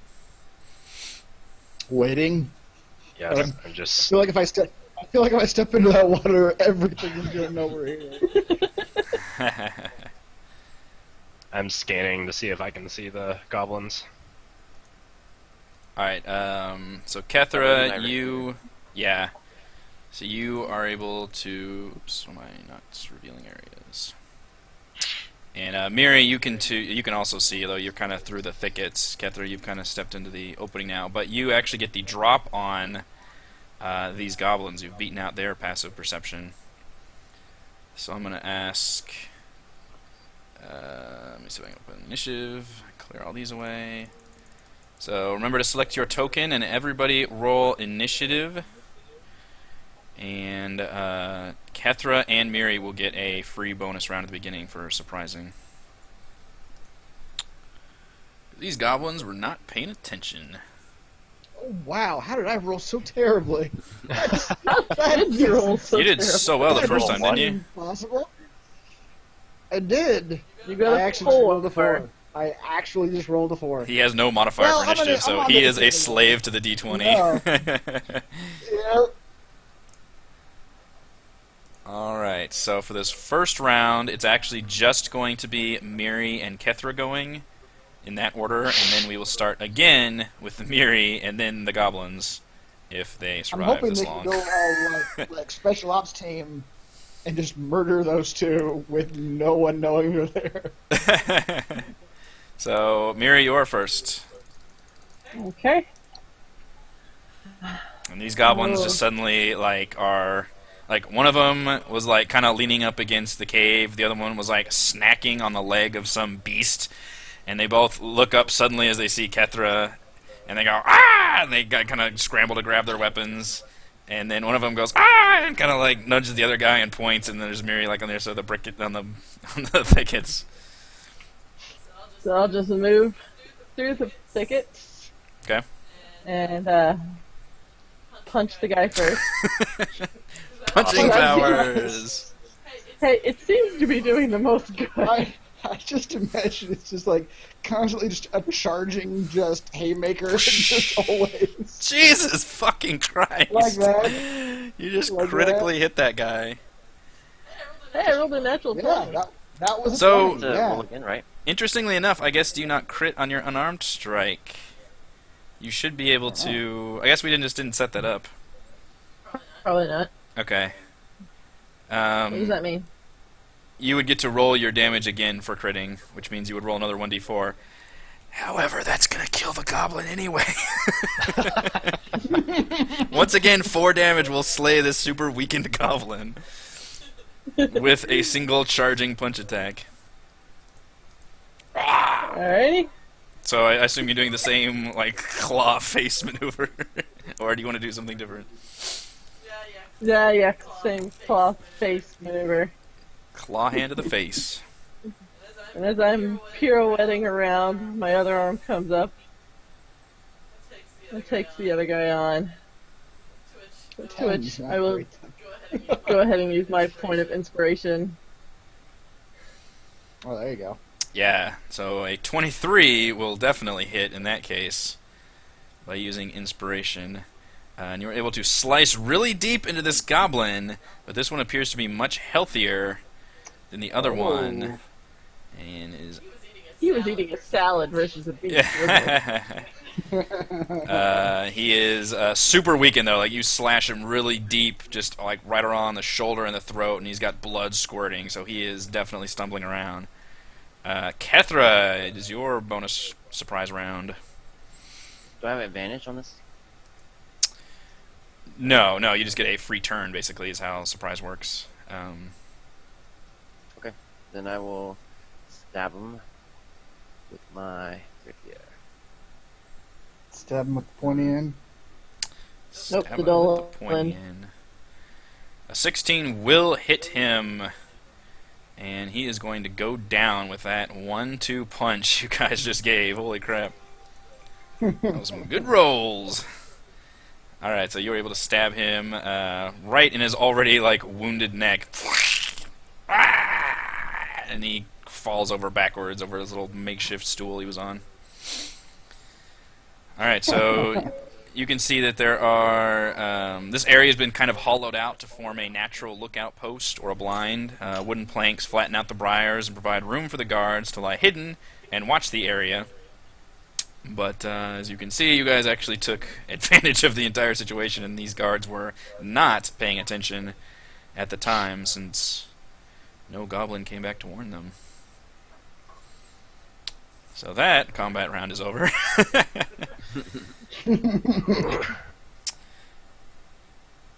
Kethra says, "Alright, coast clear." Okay. As we're heading back to the river to tell them that, I'm gonna just like pat Kessler on the shoulder and say, "Good job." Good job, buddy.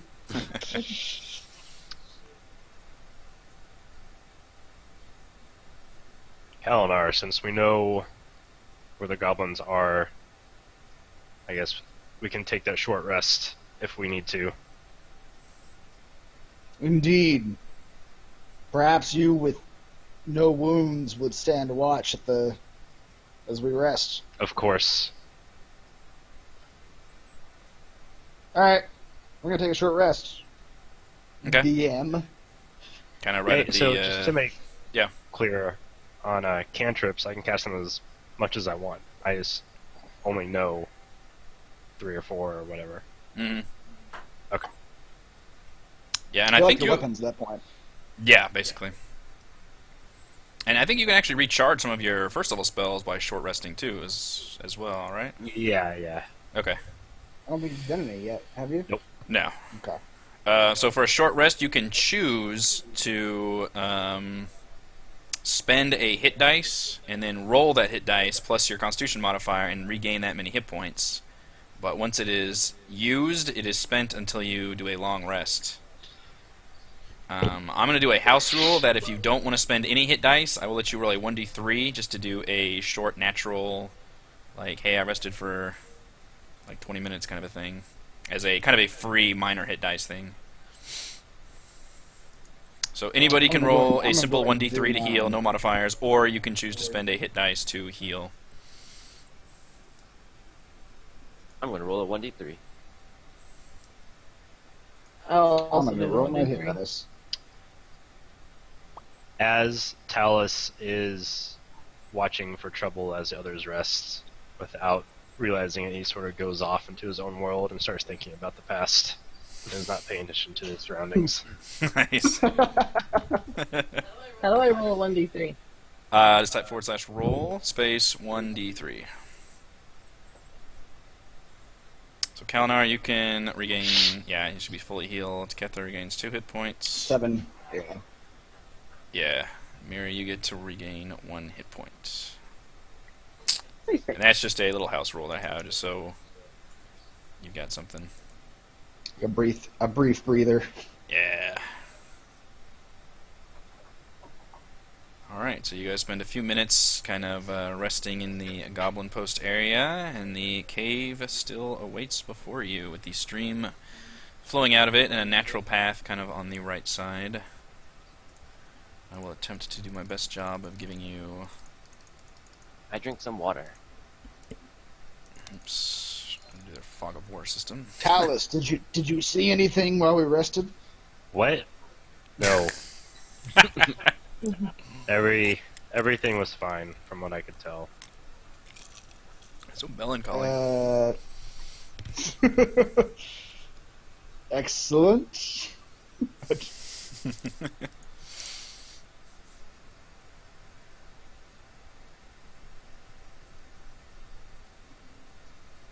Let's plan. Actually, Kalinhard, seeing Talus's sort of melancholy nature, grabs him by the shoulders and says, "Heads up, friend. We're doing the gods' work." Oh. Okay. This is I great. will. Yeah. Alright. Let's continue on then. You guys are like in a buddy cop movie. That's what I said earlier. It's like Lethal Weapon 1. Yeah. Talos is already too old for this shit. Kept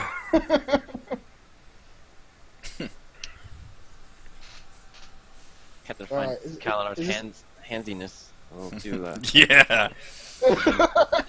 He has no sense of personal space or boundaries. Nope. Nope. Is No this shame. path a 1x1? Like a 5 feet across path? Yeah, although you can technically walk in the stream if you want. Hmm. It's probably like shin high or something. Like probably Okay. not even. It might be. It's probably knee high actually. But you could walk in it if you needed to. Well, I'm just gonna stay on the path for now. I'll go behind Walking forward. Kalinar. Walking forward. I'll go I behind can't see, man. Talus. Huh? I'll walk behind Talus. Okay. Single file to hide the numbers. That's right. Alright, so you see some, just inside the cave mouth, a few uneven stone steps lead up to a small dark chamber on the east side of the passage. The cave appears to... Let's see... Oh, crap. I gotta get used to doing that. Lots of fog of warness.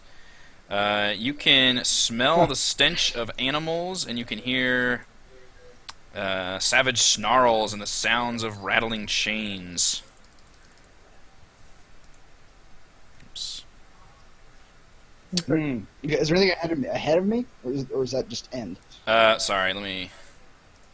Why? I think I have to hit... Oh, there. Ahead of you, the cave continues along. Hmm. That's about probably as far as you can see right now. Oh boy. Okay. So it keeps going this way, and then there's steps going this way, and that's why you can smell the stench of animals, and you can hear chains and snarls coming from this side. I'm going to motion to Kathra and make like the sneaky motion up the stairs. Alright. Kethra stealthily climbs the stairs. Okay, roll a stealth check.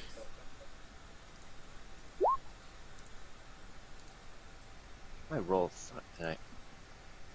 Well, it doesn't really matter because with all your bonuses. Yeah, as long as you roll just like 50% on anything. Exactly. That's true. If you say Yeah. it like that. Alright, so you are on those stairs right now?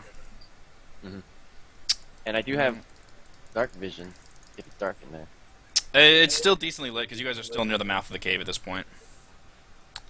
Okay, so technically you sneak up and you kind of hug the wall to where nobody notices you, and you're able to get a pretty good look as you see a trio of wolves appear to be chained up in this room. Each wolf's chain leads to an iron rod driven into the base of a stalagmite. And the wolves appear to be generally growling and snarling, just kind of fighting amongst each other. None of them have quite noticed you yet, but you can tell, looking at the chain, from where you're standing, none of them would appear to be able to reach you. You can see a little bit beyond them, and that the cave appears to narrow to a steep fissure at the far end. What? It narrows to a steep fissure? Like a opening or what? Yeah, yeah. I'm just off into the darkness. I mean, what are they doing? Are they sleeping? Are they... No, they are savagely snarling and kind of fighting with each other. Alright, well, I just look But back and say there's 3 wolves. Chained up. I know it may be hard, friends, but these creatures can only be used against us. Putting them out of their misery would be a blessing in disguise. Okay, well, your talents. It's your turn. What? Nobody has any problems Put with a that? fireball at them. Well, I was just gonna lop their heads off, but sure. I don't feel comfortable doing that.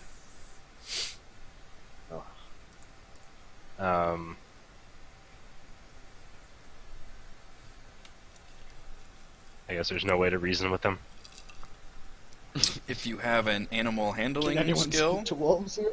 you can use an animal handling check to attempt to calm them down. Okay. I got a 1. Anybody else have a higher?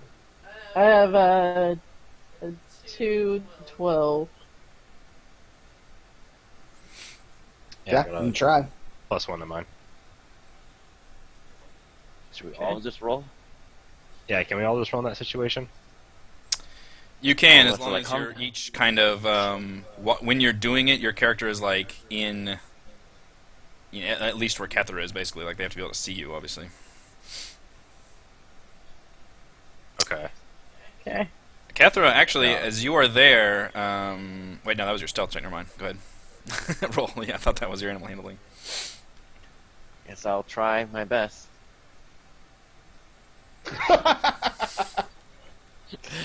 You appear to speak in wolf, and they are not pleased at that. In fact, I'm gonna roll a strength check as they strain against their chains in anger at suddenly seeing intruders into their cave. I don't think. You already rolled an 8. Is that any different? Oops, I didn't mean to do goblin. Sorry, that's for wolf. Well, I'm going to do this for each time you guys attempt this, basically. So sorry, one of them rolled a 4.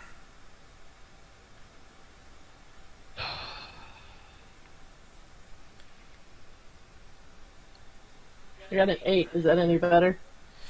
No, you guys all did terrible on your animal handling. You guys are not able to at all feel the needs of these wolves. Roll again. You want to roll? Oh, shit. Alright, so they are straining against their chains, and you feel the chains begin to loosen and strain as they appear to be trying to lunge at you just savagely. They appear to be quite hungry. There doesn't appear to be any food in this area. Alright, I've got my sword out, but I'm gonna try it. I'll try it too. Alright, are you going to step in front of... Yeah. If I step here, can they bite me? Yeah, technically.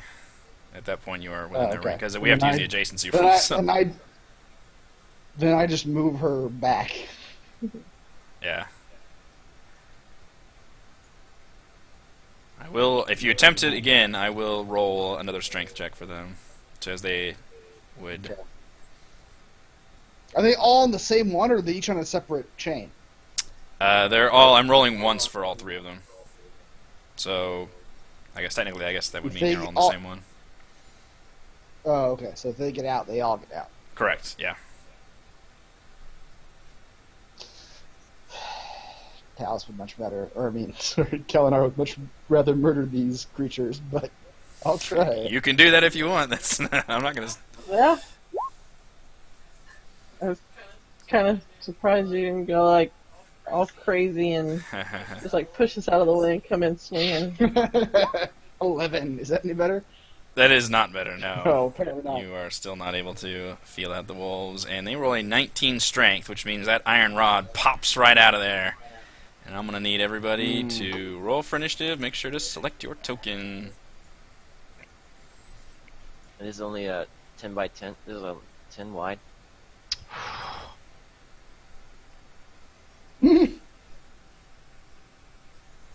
It's the area you guys are in is a very tight area. Ow! Shit the bet on the initiative again. Absolutely shit the bet on the initiative. Alright, so they are able to pull out of their chains, but you guys are basically very ready for them. Yeah, because as you've been trying to calm them down, you've been kind of keeping an eye on their the tensile strength of that chain. Miri, you get to respond first. Alrighty. You can use a free action to shove somebody aside if you need to run up to melee attack. And I guess I get rid of that little web icon because they're no longer chained up. This just feels wrong. Murder some dogs! I feel like I need to hold my dog as I'm doing this. Just picture like savage, monstrous dire wolves. I don't know. They are going to kill us. Yeah. Yeah, but then I just see like Ghost from. Yeah. Well, you all tried to calm them down. You all had a chance. And it went terribly. You all shit the bed a lot on your animal handling. I have to use a free action to shove someone aside, though, right? Yeah, but I'm saying you can shove somebody aside and move and do all your shit. So. Well, no, my unarmed strike is a free No, action. it's a bonus action. Oh, okay. Free action is like Alright. like drinking a potion or pushing a lever or kind of that stuff. You always have a free action you can do. Okay. I guess I will nudge Kalinar like 3 inches to the left so I can squeeze through. Just squeeze And past me. yeah. Okay. You know what? Why not? I'll punch the dog in the face. It feels so wrong. In the snarling That's face. right. Punch him right in the face. God, this feels wrong. 14 is going to hit that wolf in the face. Yeah, he snarls. Come here, Morgan. So you're able to do some pretty solid damage right there. And that is actually half his hit points, so I think I have to roll for his system shock. But then I still get to hit him with my short sword, right? Yeah. I'm gonna make his God. constitution check, which I believe he just failed. And now I get to roll a d20. Or a d10. An 8, so he just has that can't take reactions till the end of the turn, so not too big of a system shock there. Wow. Which is basically, if you try to move away from him, he wouldn't be able to get his attack of opportunity. Reaction attacks are basically attacks of opportunity. Miri, you still have your regular attack as well. Oh, I just rolled it. Oh, my bad. 18 and 5 damage. You exactly murderized that savage beast. Murderization. So wrong. You put the poor deranged animal out of its misery humanely as possible.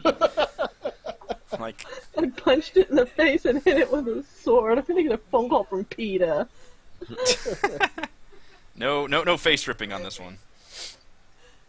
No, he didn't remove its pelt, so Peter doesn't care. Right. You still technically have your movement if you want to do anything there.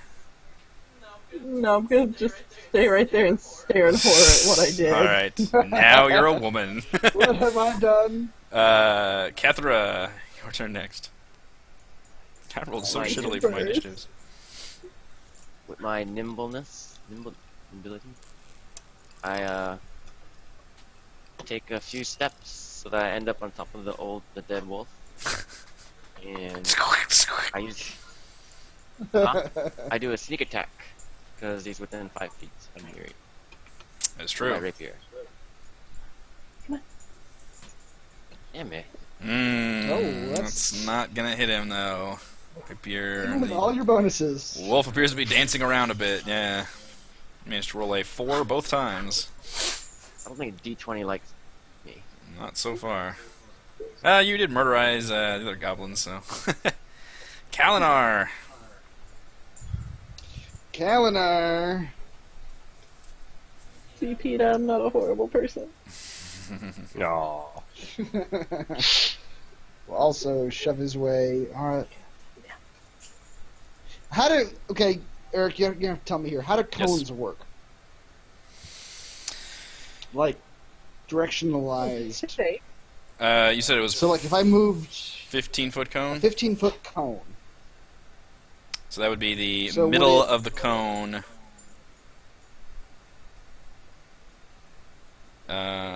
So, would it hit, like, the square in front of me, and then the square in front of that would be 3 squares?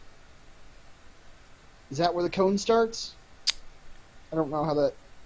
Yeah, so the cone, you breathe the cone and it goes outwards to where it covers 3 squares. Or no, it's a length of 3 squares, right? It's 15 feet in front of you. Does it say the Right. width, or is it just 15? It just says like- 15-foot cone. Okay, so maybe It's at in the book somewhere. I just didn't know. maybe at the apex it's like 15 by 15. So I would say you Okay. would just be able to hit the edge of that wolf square. Well, let's see. 15 So I'd only be is able to the- hit one guy in front of me, like within 5 feet of me. No, you would. I mean, 15 feet. You would be able to hit the 3 spaces in front of you. Because this is 15. Like, right? Each space is 15. Right. I was just thinking. I don't know. I'm picturing a triangle that has the point at you. Right, And but I'm. so one point is here. One point would be here, and one point would be here. Let's see if I. Oh, why is that not working? Is that not right? I wonder if they have cones I can use.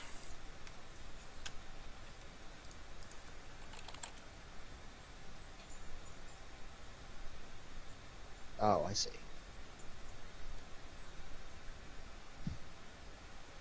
So if that's the case, if this is the cone, then I couldn't hit 2 guys that were in front of me Oh, here we go. There's within a, 5 feet. see what this looks like. Ah! Oh, what's that? That's handy. This is. Is that like a DM? So. Cone would be like this, but I'd have. Let me switch it to here. Get rid of the yellow stuff. Okay. So I'm picturing this as the cone you can breathe. Okay, so I would hit all 3 spaces in front of me. 5, 10, 50, maybe a little.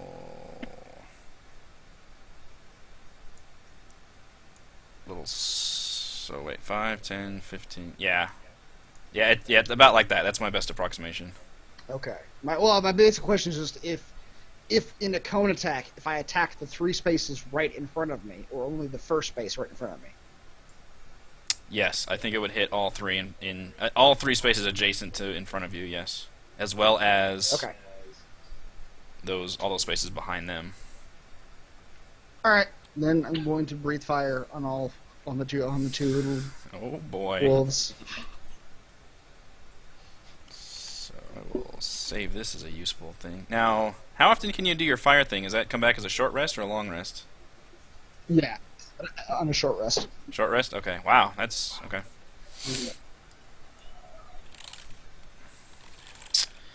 So they each make a dex save. I rolled a 1. I take it. Alright, so top guy Yes.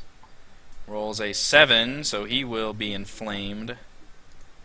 And bottom one rolls a 21, so that one is able to. The one Wow. right in front is able to Holy dance out of the crap. way. But this one will take 7 damage, so his fur is singed, but he is still up and at him, although I will have him make his wound check thing that I have. Since you did more than half his damage to him. Although he made his constitution save, so he does not take a system shock thingy, so... Talus. We're next.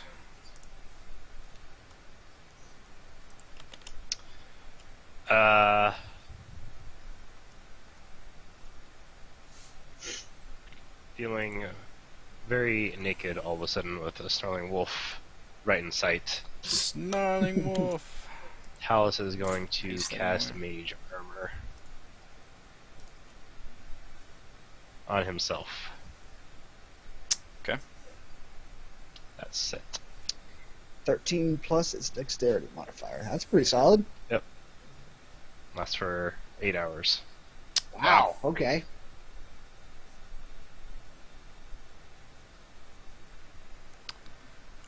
Alright, so now it is the wolves' turn. This one... And the wolves do have a pack tactics ability, which gives them advantage on attacks against a creature if at least one of the wolf's allies is within 5 feet. So they will both get advantages on their attacks. Oh, man. This Take out the middle one. top one will attack... Hope they don't move. Top one will attack Kethra. I was sneaky. Ooh, so advantage is an 18. Oh, shit. Why is it advantage? Because I just explained Yeah, they had wolf pack fighter. tactics. Jesus. Oh, sorry. They have advantage on attacks against a creature if at least one of their allies is within 5 feet. So he actually does a pounce attack, which means you have to roll... You take 7 damage. I can't save myself. And then you have to roll a strength constitution, which is the heart symbol next to strength. A strength check, and you need to roll an 11 or higher to avoid being knocked prone by the wolf. Oh, boy. My strength. It should be the heart symbol, not the checkbox, the heart. I don't like this. Alright, so There you you go. That's pretty avoid solid. being knocked down, yeah. And the second wolf will attack Kalinar. He also has advantage. 22, wow, both No, he has times. advantage. Damn it! Yeah, Advantage! tactics is nasty. So 22 for 5 damage. And you also have 5 to make damage, the okay. strength check as it lunges at you, teeth bared. Okay. And you also manage to not be knocked down. Took 5 damage, though. That's got rid of that, rest. Yeah, you do take 5 damage. Alright, so Myriad, is your turn again. How do you feel so bad about beating up on these wolves that They've snarling and lunging and us. attacking? Save us! Pull their faces off. Miri is still conflicted about killing the wolves. However, she fully understands why. Doesn't mean she has to like it. She's done call her dogs back over and pet them again. But I'll move right here since I'm still adjacent. And go ahead and punch the one in front of me. God, that feels wrong to say. You don't have to punch, by the way. Your arm strike can be a literally a leg sweep, a kick, a jab, like to the side, like. Yes, but by saying punch, it's actually been pretty effective. So if I call it This is anything true. else, My I'm going to The just, like, the critically punch to the fail. face has been devastating. See, now look what you did. 7 is not going to hit. And this is your fault. DM magic strikes again. How about 13? 13 will strike the wolf. As your sword comes out, cuts through and finds a vital part of the wolf. This wolf was already super injured, and now it is super dead. Nice. Dear, make noises I will not again. make the noise again. Ah, Kethra. One Kethra, wolf remains. Nearing unconsciousness, You're not feeling so at good. 1 HP, Ooh. stumbles over.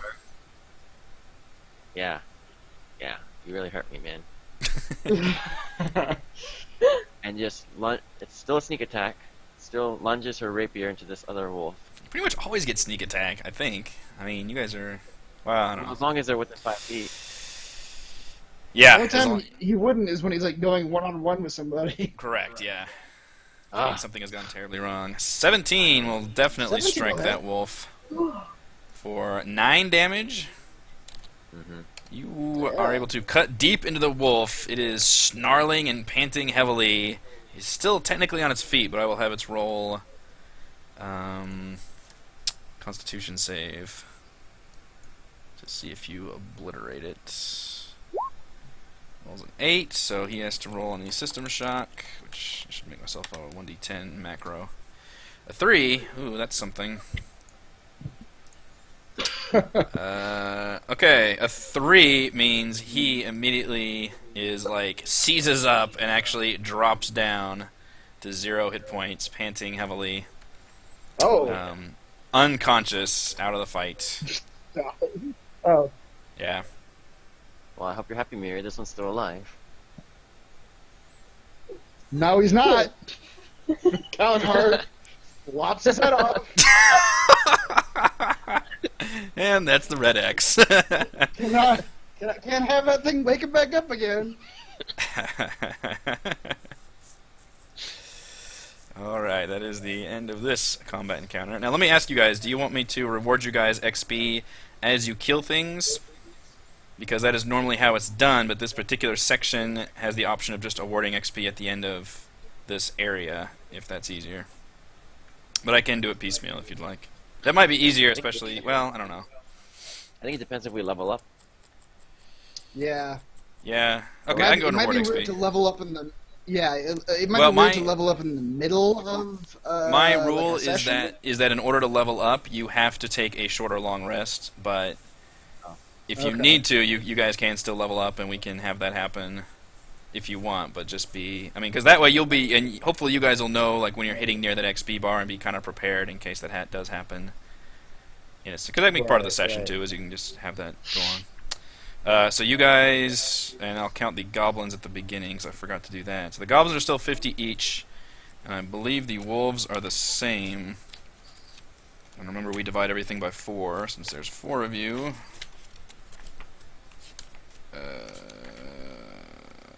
Wolves are also 50 apiece, so you guys killed 5 of 50 apiece. So we get 62.5 each. So you get 250 XP divided by 4. What he said, I guess. I probably got a calculator up. Always round down, by the way. 62. 2.5. Always round So down. 60. There's no decimal, so you get 62 each. 62 plus 75. 7. 137. Yes. And level 2 is at 300, I believe. Wow. Yeah.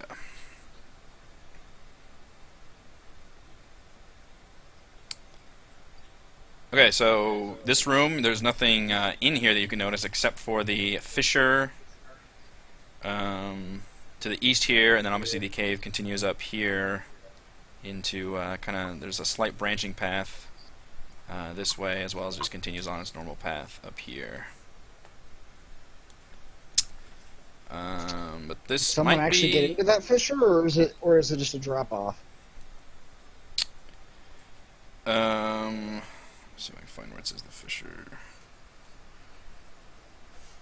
So this appears to be a... assuming you guys are like inspecting it. This appears to be Yeah, I'm looking at a like natural kind of a chimney, like a just a place for like air to move through, essentially, that's been dug out.